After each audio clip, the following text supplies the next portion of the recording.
My name's Georgie Moseley. I'm here today to talk about my journey as a mum with my little boy Harry, who had a brain tumour. I hope that from watching cancer stories you can take away something valuable that will help you understand going through your own individual journey.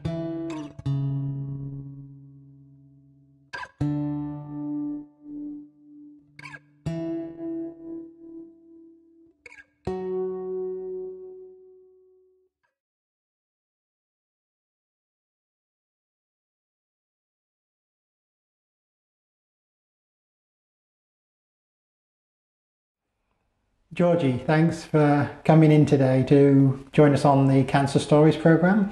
Many people will know you from your great work in this area. Obviously, you're the mum of Harry Moseley, and Harry, I have to say for everyone who doesn't know your story, did actually pass away of a cancer, a brain tumour, I think it was, in 2011. I want to start, if you don't mind, by asking you about what was life like as a family before Harry was unwell. What was life like back then, and what do you remember about those times? It takes me back to a very happy place. You know, there was 5 of us, me, my husband at the time, Harry's dad, and Harry and his older brother Louis and Danny. Life was very busy, like most families, you know, routine of work and, you know, coming home and dinner, bath, my husband going off to work because he worked nights. I worked as a branch manager for a recruitment agency, and my husband worked as an extrusion setter on a shop floor for a plastics company. And we lived for the weekends, you know, very close family. Me and my husband never went out. For us, just being together with the kiddies, as every family does, you know, that's what we worked hard for.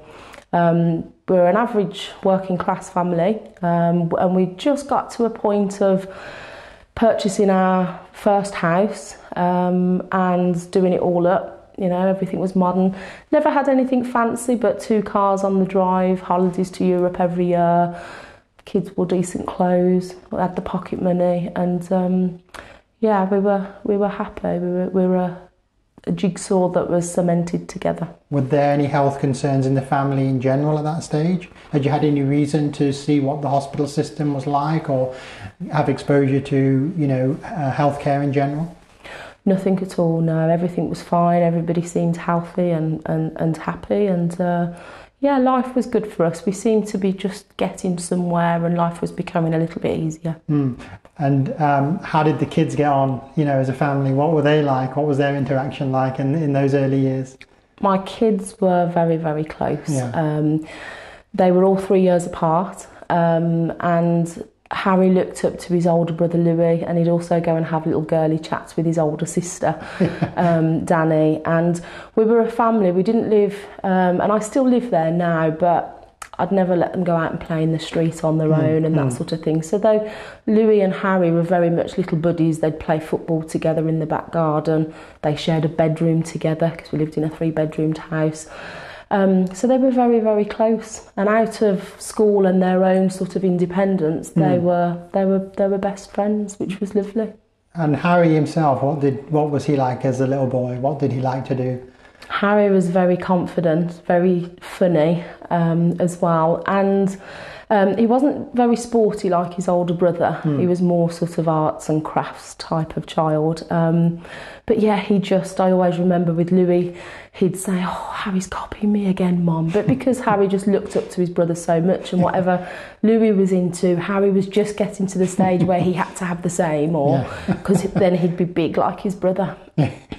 And obviously, I know that this diagnosis came along, but I don't know when it came along exactly. And what was the first inkling that something was wrong? What happened? Well, for us in 2006, Harry was 6 years old at the time. I suddenly noticed, I worked full time, got home from work, and Harry sat reading a story to me for his homework. And as he looked down at his reading book, just like instantly, he started turning his head to the side. And then when he watched a little bit telly a little later on, you know, the television was straight in front of him, but he turned his head 90 degrees. He looked like he was looking out the window. Yeah. So instantly we knew that there was something wrong. It alarmed us, took him straight to the opticians, got him in straight away. We were that concerned that we actually got the optician to open up that day because it was a very small practice. We took Harry along. They could see something behind his eye, referred him to our local hospital, to the eye department. And then we were having lots of tests there over a period of 2 or 3 months, where it was every 4 weeks we'd go back. They'd put a patch over Harry's left eye, which was the weaker eye. But every 4 weeks we went back, Harry's eyesight was deteriorating. And this went on from the June till about the September. And in the September we had an appointment with the consultant, and he sat us down and he said, you know, we don't know what's happening with Harry's eye, but you know, we'll carry on monitoring him. And I said, that's not acceptable. I said, for his eyesight to deteriorate every 4 weeks, something is causing that, and I want you to find out what that is. So they said to put my mind at rest, they'd send Harry for an MRI scan. That took, sadly, from the September to the February, because they kept losing the scan. And eventually a new consultant joined in the new year of 2007, just before Harry's 7th birthday. She looked at Harry, she rang me whilst I was at work and said, I've just picked up Harry's file, I'm not happy. I've arranged for a scan for Harry on February the 13th. We took Harry along. He had to be put to sleep at that point for his scan at the local hospital. And he was fine, you know, he was fine with needles, and we knew there was something wrong. And if anything, me and my husband were excited to be thinking that we're getting this sorted. But never in our wildest dreams did we imagine. Obviously, I could tell instantly, the nurses, the way they spoke to us, everything completely changed after Harry's scan. And I said to my husband, there's something wrong. So they knew a problem because they got that medical information in the background, and it was reflected in their attitude, but they hadn't yet told you at that time what the diagnosis was, is that right? That's right, yes. After Harry came from his scan, obviously they'd seen Harry's tumour on the scan, but they then started asking questions. Has Harry had a bump at school, and what's his learning ability like? And I just sort of went into a frenzy and said, you know, why are you asking this? What's wrong? They couldn't tell me because Harry's consultant wasn't at that hospital today. And as any parent would, I said, well, where is she? I'll go and drive to wherever she is. I want to know what's wrong, you know. But we had to go back the next day. That night, everything runs through your mind, you know, as to what we knew, that there was something serious. But even so, never ever thought that it could be something like cancer, you know, a brain tumour. And the next day we went back, hardly slept. Harry was with us, which I found quite hard actually, because although Harry needed to be included, you can't be yourself in that, you know, when you're told the worst possible news ever, that Harry's got, you know, first of all we were told he'd got a mass. And I'm not the sharpest tool in the box. And I said, what's that? What's a mass, you know? They said it's a tumour, but still the cancer word wasn't mentioned because they'd got to do tests and things. And they said most likely, you know, he will have to have brain surgery. We're sending his details over to the Children's Hospital, and they'll be in touch with you. And then we just had to go home and wait. And I think I phoned the hospital within 24 hours about 6 times to try and find out, well, what's happening, when are you going to see Harry? Because to me, I didn't know what that meant. And there wasn't any explanation, which I understand because this was an eye consultant. However, for us, it was the way that we were with Harry was different. You know, every time he coughed, I was thinking, is something going to happen to him? Because I didn't know. I'd got no understanding of it, never been so closely affected by such an illness. And for us, you know, we were thinking, what does this mean? Is he going to die? Is he okay? You know, if he's got a headache, does that mean that something's happening? So instantly, we're sort of wrapping Harry in Castle Moor. And that was it. And that was when, I think even at that point, we didn't realise the journey that was about to begin, the new routine that was about to begin, the lifestyle changes and everything else that word cancer inflicts as a result of such a diagnosis. Clearly that period was really anxiety provoking. When the tests are underway, you're not fully sure what's going to happen. Yes. You're afraid of a bad outcome, but nobody's actually putting it kind of in writing for you. Yeah. It sounds like your behaviour was naturally affected because you taking precautions to, to hope for the best in a way. But did you notice Harry's behaviour or the family's behaviour was slightly different? I'm talking about amongst the kids really, or the way they were able to still preserve their normal lives, because in that sensitive period it's not actually clear what's going on, and you're still hoping to carry on as normal as possible, I guess. Yes, and for us normality that was our biggest focus, to try and keep everything as normal as possible for the children. I've always been somebody that I try not to worry unless I know what's about to happen. There's no point, because sometimes we can worry about situations in life that can have a positive outcome. So until I'm actually at that point and I need to worry, get on with it. That makes sense. But it was hard, and it took us a while to get through to the hospital, because obviously you've got to go through a process and reach the neurosurgeon. And then when we did finally get in touch a week after, we had to wait another week to go and see him at the clinic, which was torture. So normality was, right, well, he's had this, we didn't know about it, so we'll make everybody aware. That was quite hard because we didn't know what to tell Harry's school, his brother and sister's school. And I remember sitting down with the children saying, look, we've been to the hospital and there is something causing Harry's eyes to go wrong. We can't tell you any more at the moment because we don't understand. And we basically just said, look, Harry's got a lump in his brain that shouldn't be there. And that's the easiest way that I could just explain that to the children and to Harry, because obviously it was like we were all talking over him, in the appointment. So, and Harry just went to school. I've got a lump in my head, He thought it was quite. So yeah, we tried, but it was hard, And I'd always been very career-minded. Really threw myself into my job. Absolutely loved it. I just couldn't focus. What was the job that you were doing then? I was a branch manager for a recruitment agency, and I'd built my way up there, loved it, but I just couldn't function. I was there physically, but I just, every time the phone rang, I kept thinking, is this the hospital? Is this the news? Is this an appointment? Is this mean that we're going to have tests, or is it a booking for Harry's surgery? And you literally become, you eat, sleep and breathe. And for me, through everything that we went through, every time we had to wait for something, that was the hardest time. Yeah. And not knowing, the waiting. But luckily, we ended up having a fantastic consultant that Harry used to call him God, because he had the empathy, he had the urgency, he had the understanding that, he knew as best as he could what we were going through.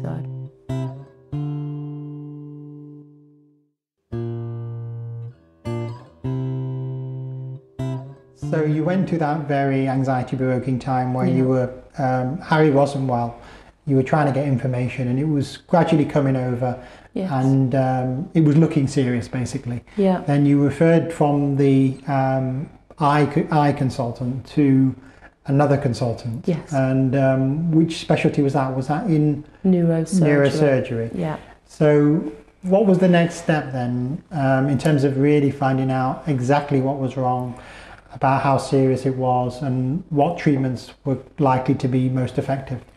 We had to go to hospital a week later to the Friday clinic, which was for the neurosurgery, for Harry to meet a consultant, because they assumed naturally that they would operate on Harry. The week of the build-up, the waiting, the nerves, and just thinking we're really going to get some answers and we'll be able to move forward from this, really just got crushed when we went to the meeting. The neurosurgeon took a look at Harry's scan, had a look in Harry's eyes, at the back of his eyes, with all instruments, got Harry to follow his finger, which was a normal thing that obviously they do.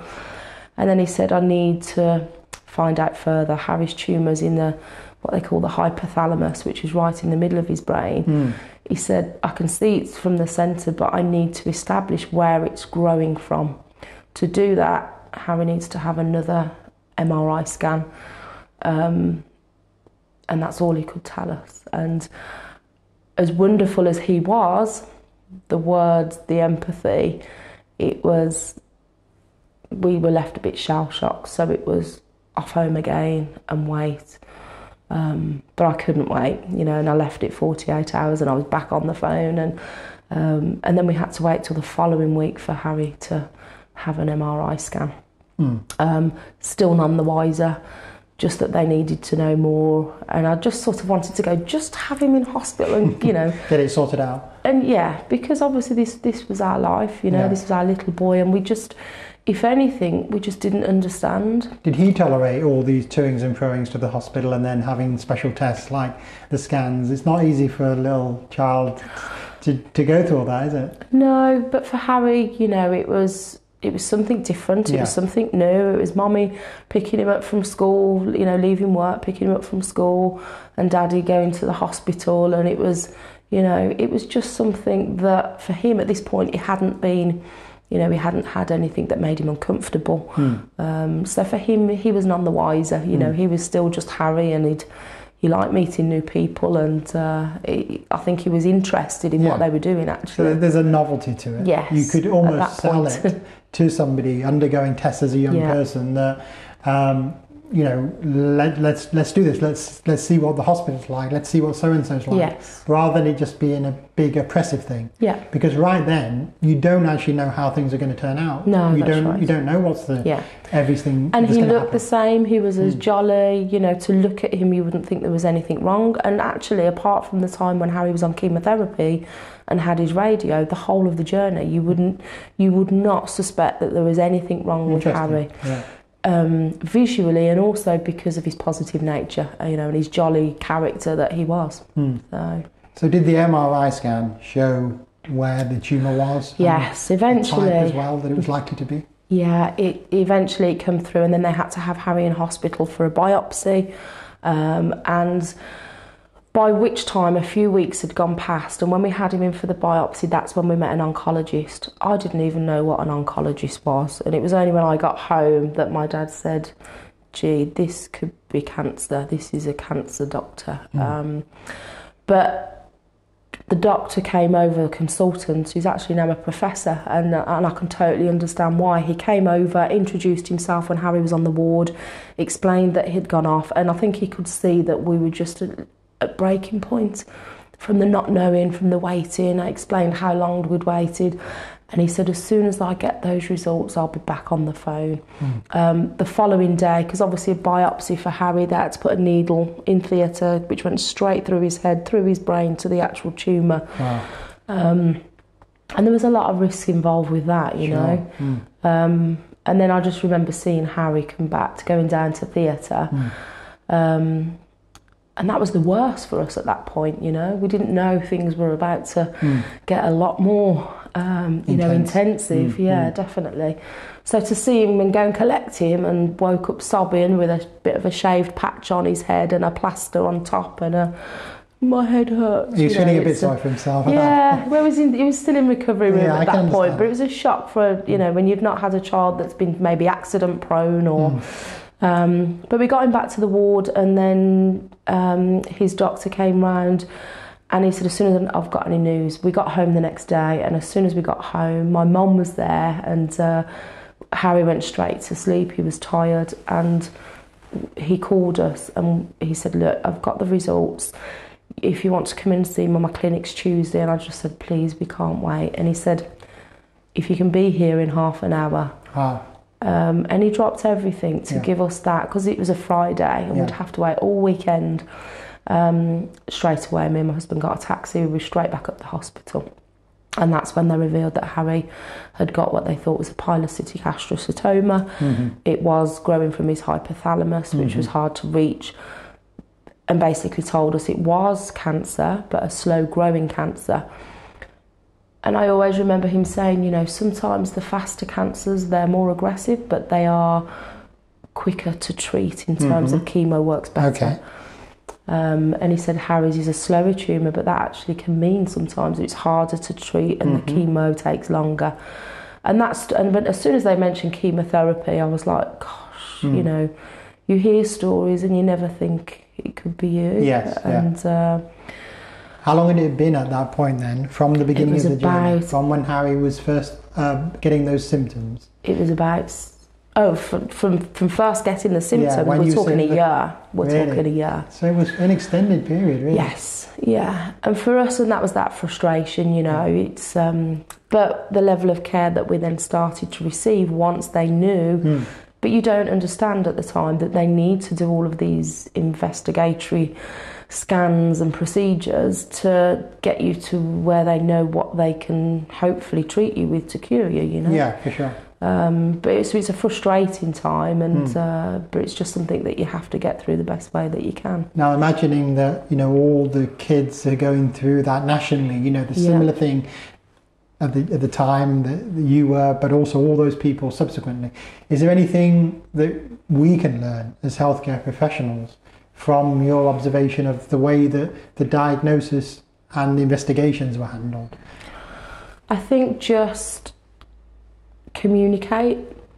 You know, we had one consultant who was very obviously a master in what he did, but just didn't tell us. Even the fact that to explain to us that we can't do the scan today because of, you know, I can't tell you what's going to happen or what Harry's got because I need to do this and I need to do this. We didn't sort of get that, and it made it harder for us. So I think in anything, communication is the most important thing, and the honesty with the parents. You know, for me, I appreciated in a way when Harry was actually later on in ICU, the direct, this is how it is. I'm not going to fluff things up for you. This is what's happening. This is Harry's chance. You preferred that direct communication? Absolutely, you know, because I just didn't get it. Yeah. I just didn't understand how serious it is. I don't want people to tell me that actually, you know, let's just focus on the positives. I want the reality of what we're facing here, because then at the end it came as such a shock that it just couldn't sink in, because a week before we were bringing him home for us to care for him, although seriously poorly. So it's just communication is what I'd say is, you know, and the empathy, because this is, patients are people, and when it's a child, this is your life, and whether it's an adult, you know, it's still the same, but this was our life. And we just needed, I think, better communication for us, and to understand why we've got to wait and what's happening. And okay, whilst you're waiting, if this happens and that happens, you know, I think we just would have been able to deal with that time better. Did you feel that the time you had with each clinician, for example, at appointments, was adequate? I'll tell you why, because obviously there's pressure on the medical system, and the appointment times tend to be pressurised themselves. Sometimes they get around this by having like a link person, a nurse, or somebody who you can always ring, you know, if you need them, a kind of person that is an outreach to you, if you like. Yeah. And was that an issue? No, I always felt fully supported. Once we knew that surgery was out of the question for Harry because of the location of his tumour, and we were definitely being looked after by the oncologist. Yes. There was a support worker that sat in on the meetings. Oh, that's good. But he was also the person, the loveliest, you know, nature of him that you could call at any time, you know, and if he wasn't there, he'd get straight back to you. You knew that if there was something back, they'd be straight on the phone, you know, and he understood that how hard it was, all the waiting and everything. And that makes a difference. Absolutely, you know, and I just used to think, wow, no news is good news, you know, in the end. And you do get, I think, accustomed to that, but... and I think it's very important, the qualities of your consultant. Yeah. You know. You said about empathy, communication. Yes. And honesty. The honesty. And the reality of what's happening. What about the kind of personal touch, personal warmth? That's a dilemma the medical profession has. Yeah. They're not sure whether to be too almost friendly and personal, down to earth, Yeah. or whether to be like the old school medical model is slightly very professional, but it can come over sometimes as aloof or, you know. I think not, you just have to have a consultant that's approachable. Yeah. You know, because you need to feel comfortable with the silliest of questions. We're not doctors, Yeah. you know. And I probably asked the stupidest of questions, but I was only able to do that because Harry's consultant put me at ease. You know, when the team changed again later on and Harry had to undergo surgery, I had doctors that made me feel stupid. You know, they might be an expert in their field, but we're not. We're just there to live and protect a child. And having seen all these professionals through your journey, you've actually seen good and bad. Absolutely. You? And you can actually reflect, which is useful for us watching. Yeah. Any healthcare professional watching this can reflect on what you're saying. And Absolutely. hear what people themselves find more useful in that journey, which is a very, very sensitive time, obviously. Yeah. And I don't ever doubt that all the medical skills were top notch, you know, they were the best. And that level was spot on. But it's like anything, you know, there's more to it. Cancer, it has everything else that goes on around it. Being a medical professional, there's also so many other qualities that are important. That's a good way of putting it. And that's the easiest way for me to summarise that from our experience.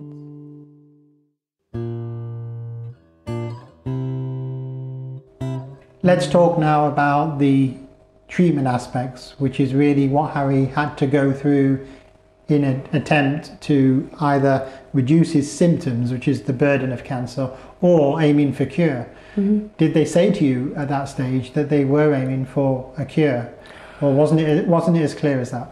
Wasn't as clear as that, or certainly from memory it didn't feel as clear as that. It was about reducing Harry's tumour. And the only way to do it, because Harry had just turned 7, at that time it wasn't possible and viable for him to have radiotherapy because of the effects on the good parts of the brain. So the only option for Harry was chemo. And that had to be intensive chemotherapy. And I always remember it because Harry used to talk about it in his speeches: vincristine, carboplatin and etoposide. That's what I remember. Yeah. These names are horribly complicated. And I think because Harry used to burst into the hospital and say, what am I having now, you know? But he had to go and have surgery again and have a wiggly put in into his chest. And then his treatment could finally start, because as a parent, we just said, whatever we've got to face, we're going to get through it. It's going to be hard, whether it's surgery, whether it's chemotherapy, but we'll get through it, and there's going to be light at the end of the tunnel. There's going to be closure. There's going to be an end to it. You know, for us, little did we know. But and we were all really, really close, and we were just so relieved that, because we were, as soon as they administered the first dose through, obviously through the intravenously, through his line. For us, we just thought, this is it, we're on our way. Yes, you could see that there was something to get hold of. Absolutely. A treatment was being given, and for you that was like, this is the real progress now. All the rest had been investigations, diagnosis. That gets you to the point telling you what's wrong. But you're talking now about the treatment correcting. And it felt a bit of like a sigh of relief. It's just like, you know, here we go. This is going to make Harry better, you know, and we knew that what he was about to face was not going to be nice for Harry. It was going to make him poorly. Do you mean the to make him chemotherapy better. side effects? Those kind of things, but for us, we just knew that we'd get through it. So Harry started his chemo 3 days a week. Ended up in hospital a lot. He was neutropenic quite a bit, and that for Harry was the most frustrating time, I think, because even when he didn't feel poorly, obviously if his temperature peaked, it was straight into hospital and in for at least 48 hours to be on a antibiotic drip to clear any infection that he'd got. So but it's from that moment that our life suddenly changed. Routine had gone. The family that we were, that family of 5, was just broken, really, because there was me with Harry at hospital all the time, and obviously Harry's brother and sister at home, Dad, to and fro. Because in a way, there's a transition between a totally normal family undergoing a lot of intense investigations, but hanging on to that normality. Yeah. And the relationship still being preserved. Yeah. And then for at least, definitely for Harry, but for you as well, and others who may be involved, it being much more illness or hospital driven. Do you know what I mean? Where the priority is being on the ward, the priority is having the treatment.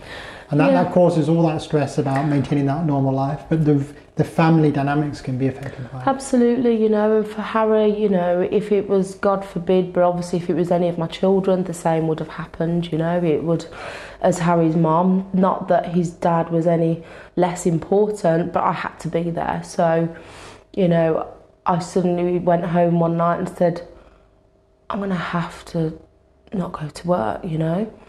That in itself, our income reduced by 70% a year. So up to that moment, you were hanging on to your job. Yes, because we just didn't know. Yeah. And, you know, my employer was really supportive, but I've just felt, I don't know how long this is going to be going on for, and I couldn't take advantage, you know, so I resigned, you know, and left to focus on my family, you know. And my husband became mum and dad at home.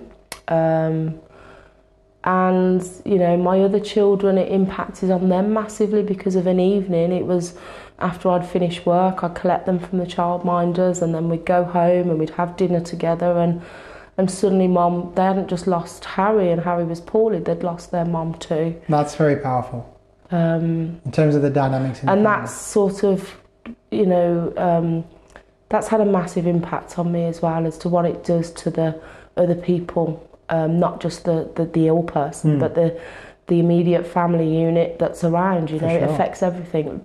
And what period of time was that from when Harry started to have that first chemotherapy? And was there ever a big break from that where things seemed to go okay for a while? Yes, there was. I mean, for Harry, it was a bit of a different story. He had his chemotherapy. He started it in the April, and then I think it was the mid-June time they had to stop it because Harry was a very average built boy for his age, at the age of 7. And then when he went on his chemo, he lost his hair, he lost an awful lot of weight, and he became very, very weak. Ended up in a wheelchair, you know, couldn't walk long, he was just tired all the time. And at that point, I actually thought, he's so poorly, we could lose him. Although he was cheery, he'd always go into the oncology clinic for his treatments, and like, this is my hospital, L1062-619, and I'm going to have, you know, I'm having vincristine first, and he'd reel off the name of his tumour, and the nurses just adored him because he was curious, what's that, what are you giving me, what are you doing, you know. And he kept us positive, definitely. So he kept his personality through his illness. Absolutely, and he so helped me through, and I just thought for him to be going, I'm not going through this, all I can do, you know, you feel so helpless as a parent to watch your child going through something and you can't do anything, and you rely on the medical profession, you know, it's all out of your hands, and it's the biggest sense of failure that I felt as a mum, because you're obviously, and as Harry, I think I can speak for Harry's dad, you know, as a parent, you're there to love and protect your kids, and when it's taken away from you and you're not in control of that, it's really horrid, you know. But Harry finished in the June because his body became full of toxins. He needed a break. During that period, he had an MRI scan in the July. He was having scans every 3 months to see if the chemotherapy was working. First one showed that it had shrunk a tiny little bit. The second scan showed that actually his tumour had increased in size, so it wasn't working. So they stopped his chemotherapy, and then we had to wait again. Obviously, they had to have a Friday meeting where the oncologists got with the neurosurgeons and the radiologists, and it's a big meeting. Yeah, absolutely. To decide and discuss Harry's case and look at his scan and decide the next way forward. And then they said, because Harry was on the borderline, it was about 4 months before his 8th birthday, that they were going to give him radio.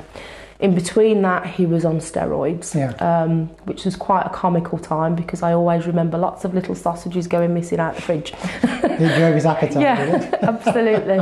And Harry had gone, you know, I think visually, Harry Harry was so confident, and as often as he could go to school, cancer didn't bother him, his hair didn't bother him, the way he looked, how tired he was, he just got on with it, and he just smiled all the way through.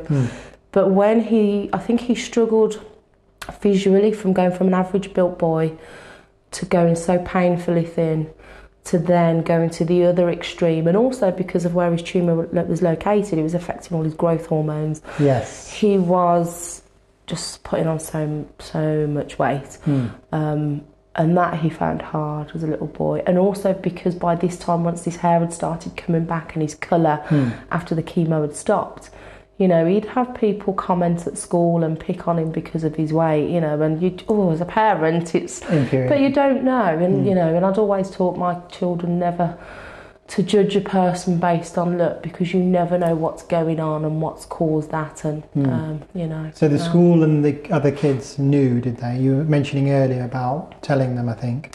Yes, and the easiest way to say, like we said to the children, once we knew Harry's got a lump in his head, in his brain that shouldn't be there, it's right in the middle, and doctors can't get to it because it's so deep, and it's a type of cancer. You know? And yet he tried to maintain, you know, school life as often as he could. Yes, he did. He did have, when he was quite weak, a school that was assigned to the hospital that would come home and see to him, especially when he was on radiotherapy because he got very tired. Yeah, was that successful? Was he able to maintain any of his concentration and studies outside of school? Because I know you also lose there's a danger of losing your friends as well, because you have that connection at school, isn't it?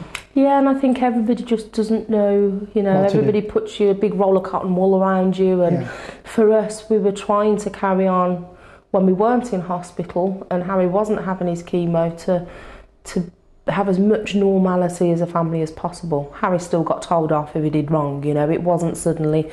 And we tried to ensure that family members, you know, remember there's 3 children here, not just Harry. You know, but there's areas that you just can't control that it impacts on, and people change, you know, their attitude, the way they come across. And you know, we had family members come into the house straight over to Harry first, you know, before Louis and Danny. And it wouldn't perhaps have been like that before. And I think you just become more conscious and aware of everything that goes on as a result of cancer.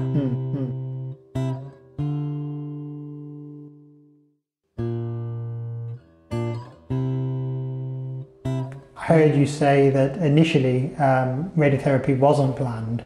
They wanted to go down the chemotherapy route. But it turned out the chemotherapy regime didn't really work for Harry, and they then suggested radiotherapy. What was the radiotherapy regime and how did he tolerate it?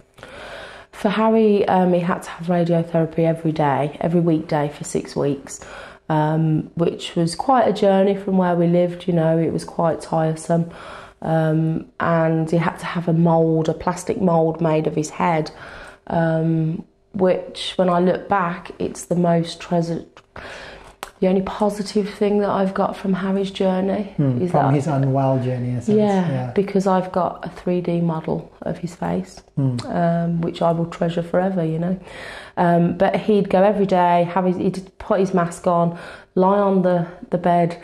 I couldn't. It's the only time, obviously other than surgery, that I wasn't allowed to be in the room with Harry.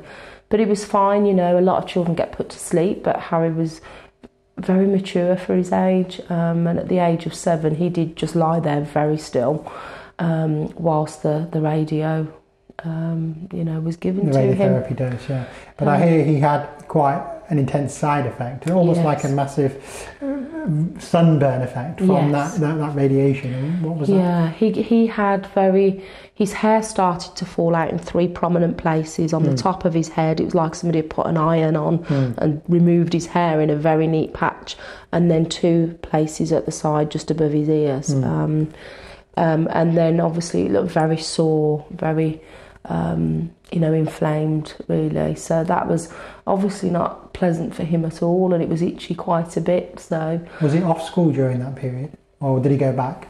No, he was having home tutoring because of how tired he was, which was arranged and organised by the hospital with a with a school that offers that service. During this hospital intense period where treatment's being given, were there any facilities in the hospital that eased the burden on either Harry as an individual or you as a family? Was there any kind of carer resource? Was there any support mechanism? Was there any creche, any other child-friendly facilities? Or was it just a case of you have to get on with it as best you can? At the children's hospital, undoubtedly, there was play specialists that could get involved, but Harry just got on with it. He just didn't seem to be fazed by it at all. So his journey, obviously every person's journey is individual to them. It depends on how they react, on their outlook. And Harry just cracked on, and he was like, I'm all right. If anything, Harry loved the fact that he built up relationships with all of his consultants, and he'd love to just crack a joke with them, even as a 7-year-old boy.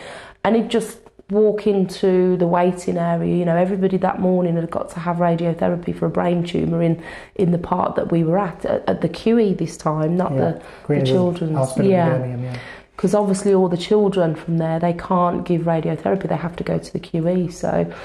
And Harry would just walk through this waiting room and morning, and it just really brighten everybody's day, really. And it was hard to think that they're all there for that, So I think positivity definitely helps, and he didn't need those services, but definitely the schooling helped because he got to do some activities with them, and he could keep up to date with his schoolwork. And Harry, although he used to joke and say that he did, he enjoyed school and he liked his friends, but I know he missed his friends an awful lot. Let's talk about that a little bit, about how friends relate or don't relate. Now we're talking about a relatively young group of friends, as in their age is young. Were they allowed to visit him? Were they encouraged? What was their family's reaction like? I mean, I guess it's a mix of whether they're feeling comfortable to maintain that link with Harry or not. I suppose our own journey was a bit of a hard one because I wasn't a mum that sort of knew all the other mums because I'd always worked full time.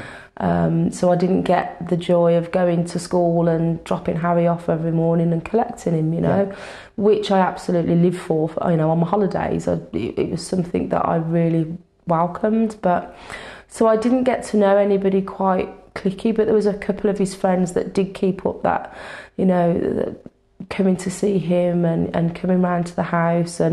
But we were also, we were very worried as a family to let Harry go to other people's houses and stay over. And I think as a parent, you worry at the slightest thing. But it's we'd be happy to let them go off for a couple of hours if he was going to the park with someone. Is this whilst he was unwell you're talking about? Or before? Yeah, because if he was well enough in himself, obviously if he was poorly in himself, then we wouldn't let him go. But he needed that forget cancer moment. Absolutely. He needed that normality, and he needed to be a little 7-year-old boy, and cancer took over everything. Definitely. So wherever we could, as long as we knew Harry would be safe and well, we would try and instill as much normality that we could, although it was a new normality, if you like. Because he's got maybe adapted or restricted abilities or function just slightly from his either tumour or from the treatment. So obviously there might be minor changes that you want to make, but basically you're giving him permission to lead as normal a life as possible. Not just a permission, encouragement to do it. Absolutely, but we always had a fear as well of his friends' parents, to be in that situation and to make sure that they understood how Harry was, and that he's all right at the minute. He's well enough to come and play, but as parents we did prefer it when the children had come to our house and we could be in control and make sure Harry was okay. Did you ever get any odd reactions from either his little friends or from parents, or was it all as normal as you could expect? It was all as normal. I think the school explained to them, we didn't see a lot of the parents because we were just going through a journey that was going at 100 miles an hour. It was just treatment, and you do become quite isolated. And as I say, it's a new routine, it's...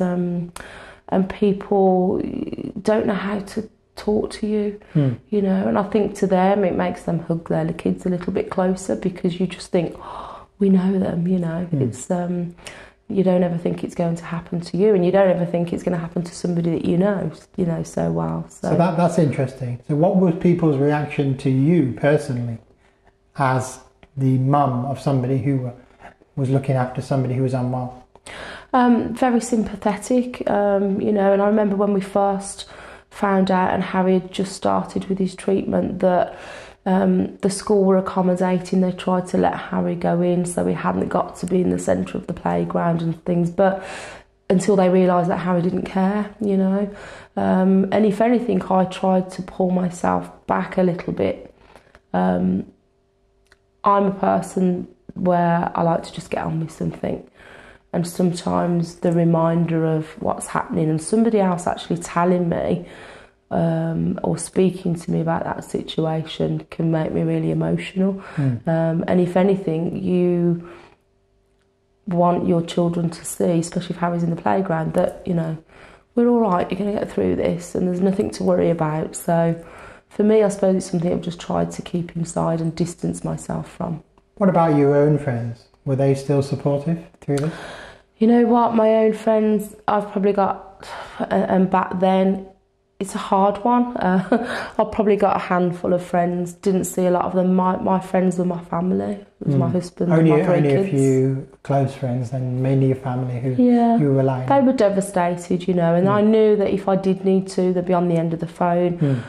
But again, I'm somebody that I would never want people to suddenly start coming to see me just because they've heard the news. If you're not a part of my life every day, and I didn't mean that in a bad way, but I didn't want to scare the children as well, that, oh, I haven't seen them for 6 months, why are you suddenly start coming round, you know?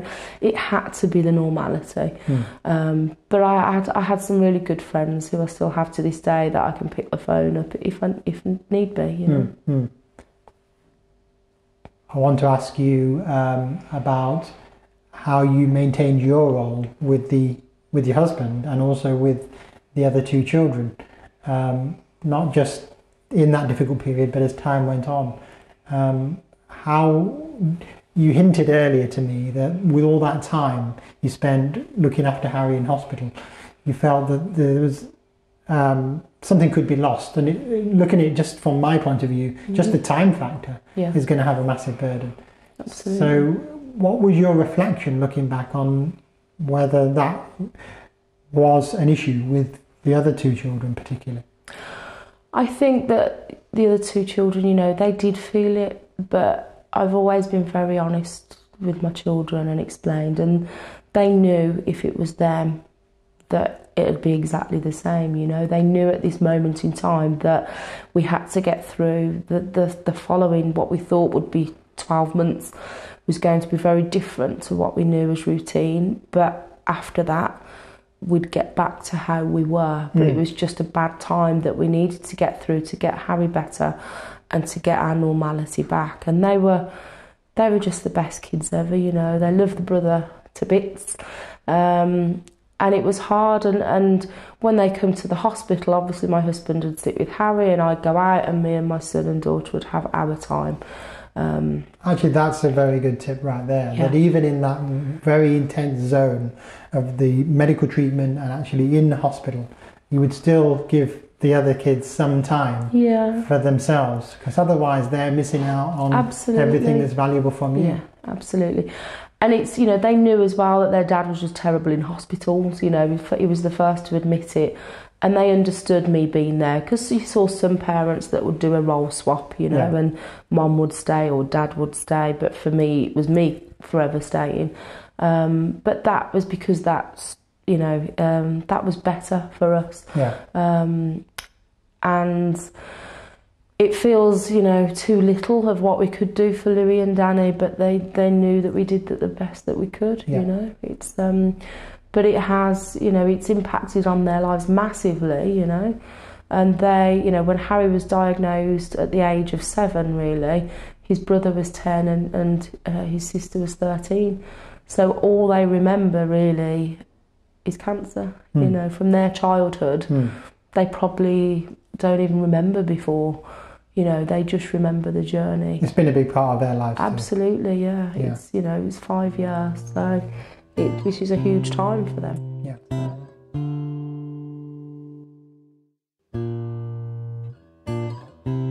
I want to talk about the next phase, which I would perhaps consider to be a monitoring or maintenance phase, and that was after the radiotherapy stopped. He'd had the radiotherapy, and what was the medical situation at the end of the radiotherapy? Really for us it was just to watch Harry. You know, every 3 months he was monitored. He had MRI scans and eye tests because his tumour affected his eyesight. And for us, we lived 3 month cycles, you know, and we knew every time we got the all clear on his scan to say that, yeah, tumour's the same size, it was a green light for the next 3 months. And that's literally how we lived. And so the tumour hadn't disappeared, it hadn't substantially shrunk, but it hadn't grown either. It was basically stable, which meant that pretty much Harry was also in a stable phase. Yes. He had occasional symptoms? Yeah, still suffered with his headaches, you know, and tiredness, quite a sleepy boy. Yeah. The slightest thing sort of took it out of him. But I think that's, you know, radiotherapy continues to work for so long after anyway. So, but no, he got normality back, or as we knew it, back at school. And Harry just learned to focus on the positives of what he could do. And what he could achieve rather than what he couldn't. That's a really vital lesson for anyone, adults, children, with any medical condition, but particularly with a cancer, to focus on what can you still do, what can you still aspire to, rather than thinking all the time what has been taken away or what's been lost. Absolutely. So for somebody his age, I'm thinking he'd be about 8 years old. He was, 8. To be able to take that himself on board is quite amazing, really. Yeah, definitely. He was, he had a very positive outlook, and he just focused on the cans. He used to say, you know, you've got to put the can into cancer, and he brilliant. You know, he certainly did that. You know, if it was something, he didn't get upset about it. You know, he just got on and focused on the good. While we're talking about it, how would you describe him as a boy of that age? How would you describe his personality? And what have other people said about his personality that was striking? You know, what was it about Harry that was special, if you like? His humour, his wit. You know, as you often get little boys, you know, if we'd cop him and he got his finger up his nose, he'd be like, it's all right, Mum, I'm trying to get my brain tumour. Doctors can't get at it, but I'm going to have a go. You know, and he'd just make light of everything. And, yeah, you know, I'm very proud to say that he was my best friend, you know, as all my 3 children are, but I enjoyed his company so much. Yeah. He made me laugh and giggle every single day in a way that I haven't laughed in a very long time. So you had a very good relationship stroke rapport, they sometimes call it. Yeah. And I bet that was probably intensified by all of this in a way, because all that time you had to spend together. It was kind of the two of you in it. It was like a battle that the two of you were having with the cancer. Yes. Do you know what I mean? You were really going through that together in a way. Absolutely, you know, and he's... he was just an absolute joy, as I say, not just as my son, but as my best friend as well. And he was just an older head in a boy's body, you know, he was so mature.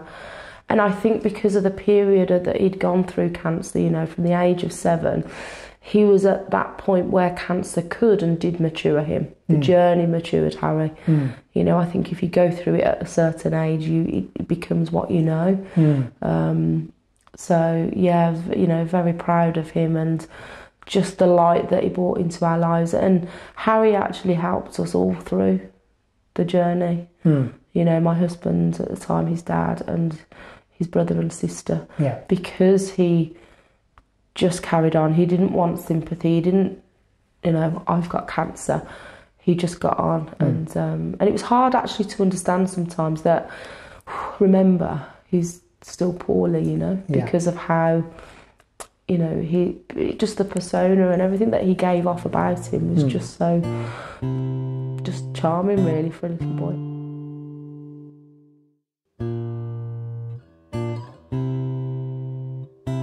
listening to you, it's quite amazing that Harry, as a youngster of 7, 8, was really able to cope with that intense period. And in my mind, you know, children of, let's say, 0 to 3, 4, they're so young, it's hard for them to reflect on what's going on. It's almost like things just are happening in the background. But from that age, let's say 4, to when you're describing now, a lot of the time that we're talking about was taken up by him being unwell. He'd had a period where he was well, obviously, but in terms of where his personality was at, it's just remarkable to me that he was able to cope with that so well. And that comes over to me most intensely when you say about other people's reactions, because they like to have him around, and he was like that confident but joyful person who was almost like able to do what they would do if it wasn't for illness. Do you know what I mean? Somebody would come onto the ward and be the normal child that wasn't an unwell child. That's probably why the nurses liked it, because they could see him as a person and not just the illness, which is tempting to see just the illness all the time. And you had that 3 years, didn't you, when he was in the maintenance phase. And how much did life get back to normal in that period? Could it go back entirely to normal, or was it just a different phase of being unwell and on red alert? Because you mentioned about the 3-month monitoring cycle. No, I mean, there was so many. Our life had completely changed. You know, our first home we had to sell because our income reduced. We'd moved into a new home that we were just settling in, really, but we knew we couldn't even afford that house, you know, with the journey that we'd been through, and we shouldn't have gone for it, but we didn't feel that we got a lot of support when we entered into that, and we thought it was our only option. And during that maintenance period, you know, my husband gave up work to look after Harry because Harry was well and he was going to school, and I then, because I couldn't stand to see my husband stressing about the bills and everything mounting up, and every month we're struggling and we're getting letters off the mortgage company, and I knew I could do something about it because I earned more money than him. So I went back to work. He gave up to be Harry's carer because it was still, you know, Harry sent home from school, he's got headaches, and we couldn't put that responsibility on anybody else. So my husband became Harry's carer for a while, which was lovely because it then gave them that time to be together. Yeah, I can see that. And I went back to work, but a job that I absolutely loved and thrived, you know, and very career minded, and was always worked to, like every parent, you know, you want the best for your children. I just couldn't, again, you know, you can't function, and I changed as a person, and I found it really hard thinking, what am I doing? You know, I've got a son at home and his brother and sister who have been through the most horrific. It's not over, there's no closure. What am I doing? And I got home and I used to pull up outside my house, which was the cheapest house that we could find in our area and we couldn't afford, and I used to want to torch it. Really? I hated it that much because it kept me away from us just being together. You know, time is the most precious thing, even if we're all well. But to know you're going through that journey, and I had to, because of the house, you know, which we knew we were falling behind with all the payments for anyway, you know, we just couldn't, we'd built up, you know, with the extra costs that are incurred because of cancer, your petrol, your parking and your toing and throwing and food. It was really bizarre and a new norm for us. And that was hard because the stability is also taken away. Or it was for us because we're an average working class family. So for the children to experience that, and as parents, we just really felt like we'd let not just Harry down, but his brother and sister too.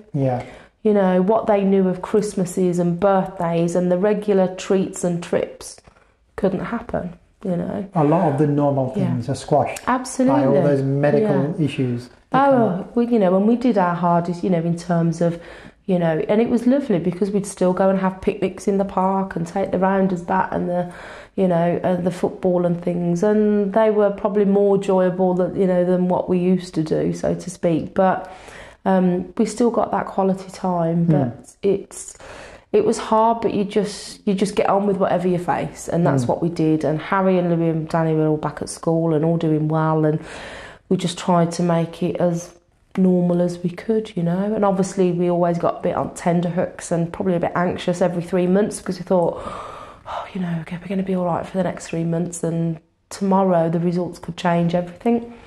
But everything was always all right. Would you say it was particularly difficult for you because you changed your role from being the key person looking after Harry to being somebody back at work, and your partner, your husband, was actually doing it? Did that shift of role, was that particularly hard? Because in a way, what we're talking about here is about what's important in life. And you'd observed, you know, through illness, that there's certain things were important, the family, being around for them. It gives perspective. And I'm just wondering whether that change of role, which you discussed as a family, and you decided it's the best option, it's the only way to survive financially. It doesn't mean to say emotionally it's the best option. No, it wasn't. And I just wonder whether that was adding to the pressure. It did, you know, and I got to a point where, although I could ping on a smile, you know, as I think I do now, it's but yeah, I was extremely depressed, and it was putting pressure on me and my husband. I offered to, because I couldn't stand, you know, the five of us were my life, you know, as I was my husband's life, you know. But to see him, his pride go, and his employer at the time wasn't very supportive, and I just couldn't stand the way that he was, and I felt that I can change that, I can make him feel better, I can make that go away. Yeah.